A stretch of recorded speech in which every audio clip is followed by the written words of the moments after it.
What's up guys, this is iTweaks here, and today I'm going to be showing you a new tweak called AppBox. Now this is actually a reiteration of an iOS 7 tweak that allows you to quickly and easily launch applications directly from your lock screen. So you can see right here, if we go into our settings and we scroll down here to AppBox, we're going to go ahead and open that up, and there's actually quite a bit of settings that you have here in this tweak. So we're going to go through them all.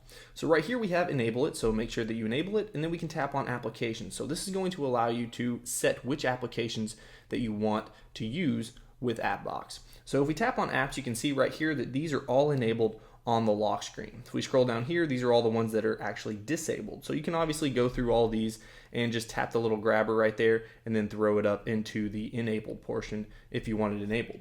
So we're going to go back here, and you also have auto unlock. So if we set this up, you basically just toggle this on and you type in your passcode to auto unlock the device for that specific application temporarily.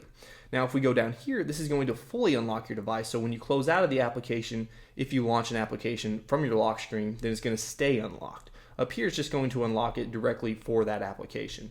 And then right down here you also have auto unlock for notifications, and then down here if you want to, if you don't want all your applications unlocked, then you can actually set that up right here to lock a specific application just by dragging it down right here. So let's go ahead and pull this back up, and we're going to go back again. And then right here is where you're going to set up your configuration. So you have apps per row as well as apps per row in landscape. So you just set that up just by tapping on it. You can have 1 through 5 on here as well as 1 through 7 in landscape. Right here you enable badges or disable them. You can also enable or disable labels, and you can also have round icons. If you want to change up the opacity or the size, then you can do that right here. I'm going to leave these two just how they are just because I think it looks pretty good default. And then right down here we have 2 toggles.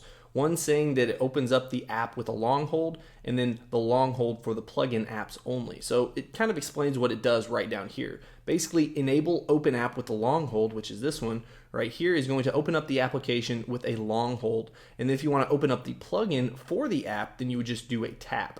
And then right down here it says enable this toggle right here to open up applications associated with the plugins with a long hold and all other applications with a tap.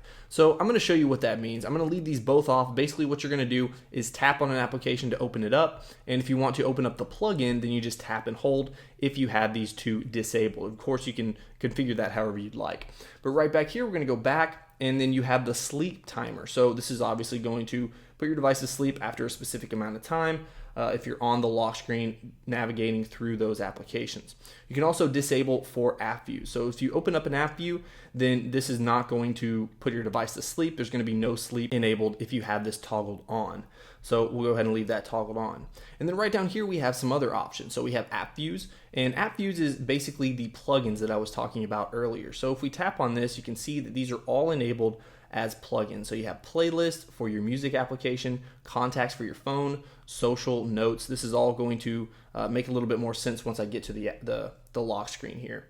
And then for the settings of contacts, you can see right here, if I tap and hold on the phone application, it's going to come up with contacts. So this is what you basically show in that app plugin that it's talking about. So we're going to go back here, and we're going to go down here to lock screen items.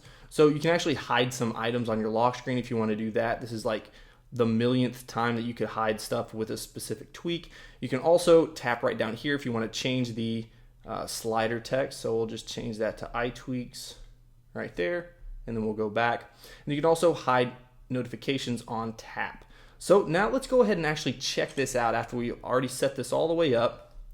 And then all you want to do is just swipe to the left just like that. So if we tap on an application like settings, you can see it's going to come up right from the bottom. And then since we fully unlocked our device, you can see when we hit the home button, it's going to go right back to the springboard rather than closing out of that application and we're still on the lock screen. So let's go back here again, and we'll swipe across. And now let's say that we wanted to use one of those plugins that I was talking about. So let's say we're going to use the one on messages. And what the plugin does is actually allow you to quickly compose a message. So if we tap and hold, you can see that it's going to pop up. This one does actually take a little while to pop up, but you can see right here that it composes a new message right there. Of course, you can do the exact same thing with the phone, and this is what I was talking about earlier. That's going to show specific contacts right there. So again, you can change the layout, and you can also change the size of the icons as well as the shape of the icons if you want to do that. So let's go ahead and go into the app box settings, and let's go into the apps, and we're going to change this to round icons. So now let's close it and swipe back over, and you can see that we all have round icons now. So that's basically what AppBox does. Definitely a lot of settings to configure, but once you get the hang of it, it's really not that hard to set up. Let me know what you guys think about this in the comments below. If you enjoyed this video, please hit that like button. If you want to see more of my videos, then go ahead and subscribe. All right, guys, until next time, peace.